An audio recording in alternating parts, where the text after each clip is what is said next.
Le projet est phasé, donc la première phase est une phase qui veut être débarrassée de tous les prérequis. Alors les prérequis c'est quoi? C'est des pistes plus longues, ça on prend les pistes telles qu'elles sont aujourd'hui, et des droits de trafic si on veut faire de l'international.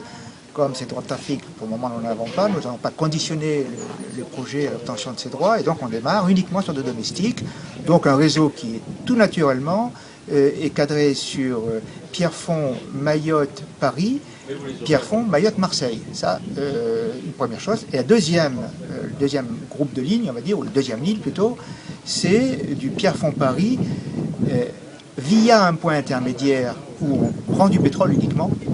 Ce point intermédiaire pouvant être Luxor ou un autre. Il n'y a pas de trafic possible, les passagers restent à bord, c'est 1 heure d'arrêt simplement. Et pour toutes les personnes qui pourraient s'interroger sur la longueur du voyage, c'est exactement la même que celle quand on part de Gillot, sauf qu'il y a 1 heure de plus pour s'arrêter en route, puisqu'on choisit les points très exactement sur la trajectoire la plus courte de l'avion. Donc ça désigne du reste techniquement ou Luxor ou le Caire, mais ça peut être un autre point si on trouve du pétrole moins cher ailleurs. Alors, ils vont de vol de jour, de nuit?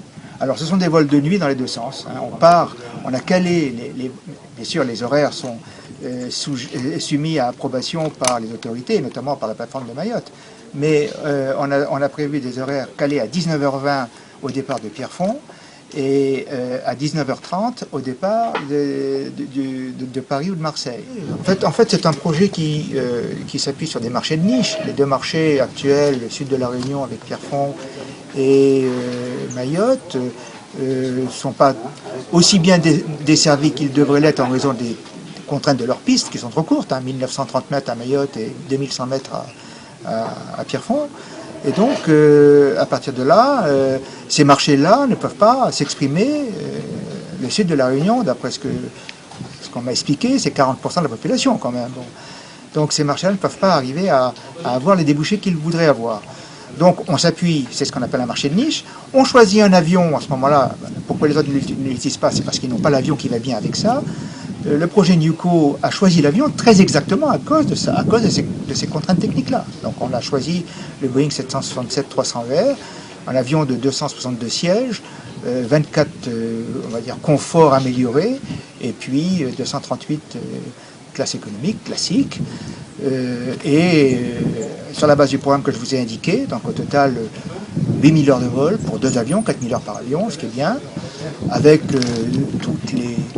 toutes les facilités qu'il y a au debout, de manière à ce que s'il y avait un petit peu de retard, on puisse le rattraper sans remettre en question l'horaire de départ.